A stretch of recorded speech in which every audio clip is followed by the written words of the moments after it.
It was the Piccadilly line, the weekend before March 16th. Sleep deprived and late, mindlessly en route to Holloway Road. Depressed and lucky to be on a training scheme for underrepresented communities in the arts. Painfully unaware that in a week it would all be cancelled. I wrapped my scarf tighter around my mouth and nose. I looked around me for some kind of sign, like those signs you hear about on TV when people finally understand their destiny and find out they can fly. When I looked up, there was this little cartoon mouse and the words, "The people in your life who ask questions are not the people worth having. Your life insurance should be the same." I stared, and in my headphones, I could hear the voice of the clean woman on YouTube, educating me on the perfect first impression. People like when you ask them questions. People like to think you care about what they think. I like when people ask me things. Things like, why are you like this? What is wrong with you? Have you thought about counselling? Do you promise not to harm yourself? Which season of Killing Eve is your favourite and why is it season 2? When things went societally up the left on March 16th, I was relieved. The reality of my real life was pressing down. I was burnt out. Places were louder and people more distant. Everything more difficult to navigate and understand. With lockdown, I had a socially mandated command to stay in bed. Guilt-free pleasure. How could this lockdown be any different to those months-long depressive episodes I'd experienced before? All those times when I locked myself in the house and refused to go outside, or missed school for refusing to leave my bed. My safe place, my happy place, muscles atrophying from the lack of movement, and assuaging bed sores and low blood pressure. I was a master at isolation. In solitude, I thrived. Then April came. 14 days had passed and I refused to leave my bed, only to pee or grab something to eat. I thought it was normal enough for me, but my occupational therapist noticed things were different this time. Since lockdown started, my occupational therapy meetings continued by phone, and we focused, as those sessions do, on everyday activities. Getting up, getting dressed, getting out of bed, and why I wasn't doing any of it. At the end of every call, my OT asked, "Do you promise not to harm yourself?" And I'd say, no, I was okay. That no, I wouldn't harm myself because my brain was doing that to me anyway. In the week prior to lockdown, I had travelled from Derry to Dublin, Dublin to Derry, Derry to Belfast, Belfast to London, London to Belfast, and all the way back to Derry. I spent my time in bed convincing myself over and over that in some horror I was going to kill my mother. On my way to the bathroom, I would inevitably touch a door handle that she would touch. Then once hooked, I waited for the social media frenzy to take hold. I scrolled through Instagram for 12 hours straight, maniacally crying at the digital lives of former friends, the fact that they were still friends with one another and why that meant I, as an individual, was innately unlovable. I silently cried for days on end. In the shop, if I touched something I later decided I wasn't going to buy, cry. Outside on a run thinking about my family, cry. In general, whenever, clockwork crying. On the occasions when I made it to the shower, I scrubbed my skin until it was shining red spots. Then I cried some more. I started yoga with Adrienne, and halfway through one practice felt like my heart was going to explode from my stomach. I lay on the floor and closed my eyes, trying to remember what peace felt like in the body. Adrienne kept telling me to find my flow, so I compressed all the memories of the last 5 years into a tiny cube of garbage for the emotional garbage people of the world to come and pick up whenever they so pleased. Finally, eventually, please, tell me, why was lockdown difficult for me? An overly anxious agoraphobe who didn't leave the house anyway.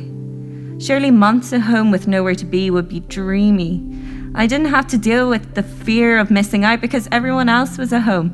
Everyone, It was just like a mini government mandated breakdown, right? At the start of lockdown, I was obsessive about the news. I watched rolling coverage. I soaked in every second in a hazy fever dream. The only part I remember was this 4-minute piece tacked on to the Channel 4 news coverage.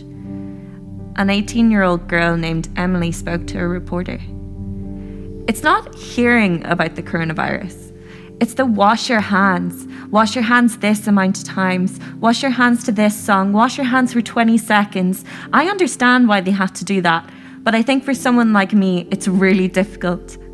I've worked hard in therapy to not have to constantly think I need to wash my hands, and suddenly to be told that you need to constantly wash your hands, it's going against everything I've been working on. Like Emily, I have spent years talking to everyone and anyone, occupational therapists, psychologists, psychiatrists, counsellors, GPs, community psychiatric nurses, family and friends about why I shouldn't be afraid of the outside. Writing "the outside can't hurt me" over and over was pretty useless considering "stay home, save lives" was being repeated everywhere. Staying home became the honourable and good thing to do. Outside was dangerous. I should be afraid. Lockdown, what should have been a much needed break, was nothing more than a confirmation of my deeply held irrational fears. The worst part, I couldn't even stay inside. Before COVID, when I had an episode, I could get my groceries delivered and anything else ordered online. But in lockdown, I had to go to Tesco. I had to go to Spar. I had to be around people in enclosed spaces and touch things they had touched. I felt permanently contaminated, unstabling, and nightmares sown from the worst depressive, compulsive, and delusional episodes I've ever had. Yes, I was burnt out in the real world. I was bound to break down somewhere down the line. But lockdown expedited the process. And all behind closed doors. My occupational therapy appointments might have moved toward phone consultations, but little else did. On March 16th, my support systems, once so ironclad, disappeared. I lost everything. My weekly art therapy sessions, my community mindfulness sessions, my support service drop-in and social centre, even my GP. I lost any future promises of work and possibilities, including my training scheme. I lost any small pick-me-ups that worked as a crutch for a bad day. My barista made coffee that showed me everything was okay. Somebody made me this coffee. It's not burnt, it tastes good, and that means I'm okay. But during lockdown, I sat at home and burned every single cup. I thought it was just me. But according to the RSPH, over 2 in 3, aka 70% of 18 to 24-year-olds, have felt anxious about the future during lockdown.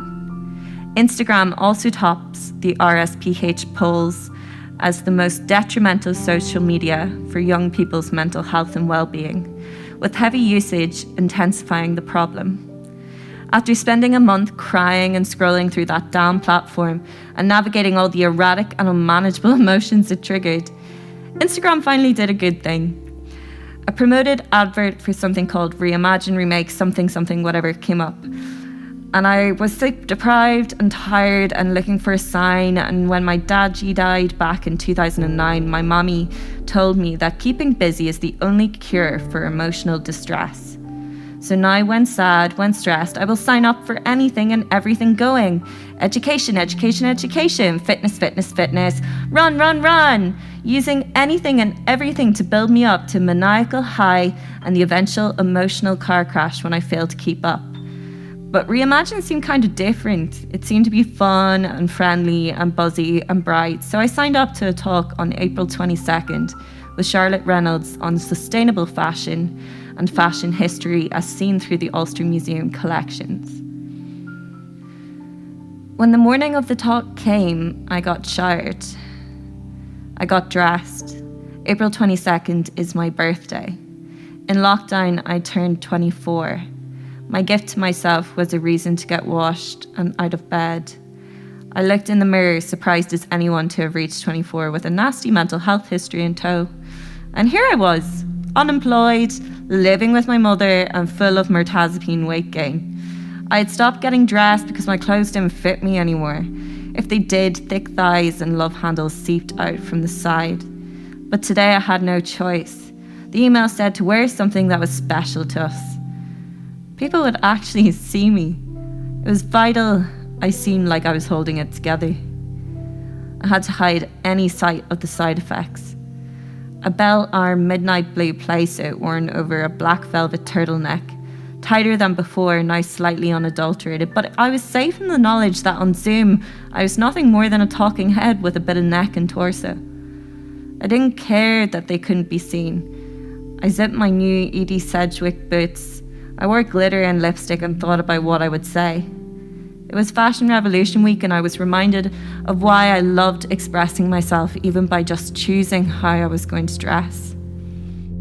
There's a lot I can say about how things changed for me once I signed up for RRR. When lockdown happened, I lost every project I'd spent the last year developing.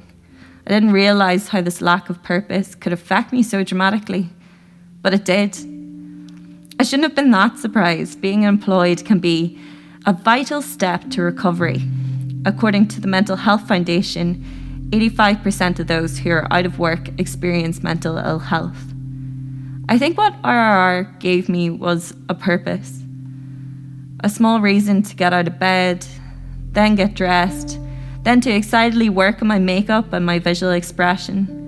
In the months prior to lockdown, I'd forgotten why I loved museums and heritage so damn much. As Charlotte spoke about her favourite collection pieces and the importance of textiles and fashion in the mapping of history, it reignited something somewhere inside me that brought me joy? Yeah, like joy. I felt actual joy. Honest to God, I was as shocked as anyone that I could still feel such a thing. I was hanging out and chatting with people who cared about the same things I did, who approached history like I did. People that were happy to talk about the minutiae of a single pocket or seam for minutes or hours. If that had been it, I honestly would have been happy. I was set to fall back into the great unwashed bed soup, but at least I was happy for a day and had a great birthday and felt confident enough to go to Zoom birthday drinks with school friends and generally be myself. But at the end of the call, Stephen said to everyone about Slack. They had a workplace app called Slack. You should join it. I agreed, but didn't hold out much hope. I knew better now how things worked in the arts. I would be on a project and the funding would suddenly get cut. People were busy, overworked and underpaid. People needed to tick boxes. They needed to get things done. But for the first time in a long time, I was part of an insanely active arts community. A myriad of voices and programs and consistent conversations and discussions and something called a weekly drawing challenge. I expected to show up and just show myself up because in all honesty, I can't draw. But hey, it was time to try new things and find new reasons to get up and washed and dressed and maintain purpose and normalcy. What I expected to be a fearful, anxiety-inducing hour of trying to produce the best art anyone has ever seen was actually just a ridiculous game show style showdown. And I had to turn my camera off like twice because I was laughing so damn hard my coffee came down my nose. Twice. Imagine the Netflix show nailed it if everyone had 30 seconds to draw an NI Museum Collections piece simply by the title. As the rounds progressed, you had to get involved in the action. It was kind of like historical reenactment, or in my case, bastardization. But I was laughing and having fun with other people who seemed to be laughing with me and enjoying my company. But things don't magically get better. I found this class community. I was spending time with amazing people in a fun social capacity. I had all these new and amazing opportunities to study for free under some of the most amazing artists and curators. But if you're mentally ill or you suffer from any kind of chronic illness, you know things don't just get better. We don't just close the book and it's great and la-di-da, they live so happily, so forever after, la-la, whatever. A week later, the sads came back with a vengeance. The self-doubt, the idea of myself as a toxic individual who only existed to make the lives of others worse. I decided I would stop going, end the things I briefly enjoyed. I stopped going to the weekly drawing challenge. I stopped myself from signing up to courses. I had spiraled and only missed 1 week when I got a selection of exceptionally kind messages from Stephen from RRR, reaching out and checking in. It had been so long since someone cared about my being there. So long since someone actually seemed to really care, not just because it was their job, but because they were at their heart kind humans. I don't know how the team at RRR managed to do it, but they run a top-class arts education program with showcase opportunities and invaluable work experience, all while caring, like actually caring about their participants. After reading the messages, I instantly came back to the project and got stuck in. I signed up and completed courses in creative writing, zine making, and 3D remixing. I was a part of the RRR Virtual Pride Float. I've attended courses just for the crack on illustration and comic book making and stop motion animation. I branched out and joined new partnerships with the Nerve Centre, Making the Future, and Kick the Dust. Within the project, I fostered a new and open path of communication regarding my mental and physical health. I could communicate my mental and physical needs as needed to those I'm working alongside. I will be able to take these amazing skills back into employment. And although I'm not there yet, I know I'm a hell of a lot closer than I was back in February. The weirdest part, I've only just started meeting people from the project in real life. Last week, I met up with Hannah and Neve, our Heritage Malaga crew. When Corona passes, we might even get to go on a gals holiday to attend symposiums on youth involvement in museums across Europe. And I'm so excited to meet the talking heads I've come to know as a little online refuge and family, the RRR team. I am a stronger human thanks to the project. Thanks to the vote of confidence from Reimagine and an amazing literary visual arts magazine called Abridged. I applied for a master's programme in poetry at Queen's that I will be starting in the coming weeks. So there we have it. Lockdown is easing. A new set of things to get anxious about. I know I'm not perfect yet, and there's a lot of crying and panicking that happens in between sessions that will continue to happen in future. But at least I have this community. I used to say Reimagine, Remake, Replay was a little bit like Cheers, a sitcom from the 80s I watched in the early mornings. Because sometimes you just want to go where everybody knows your name, and they're always glad you came.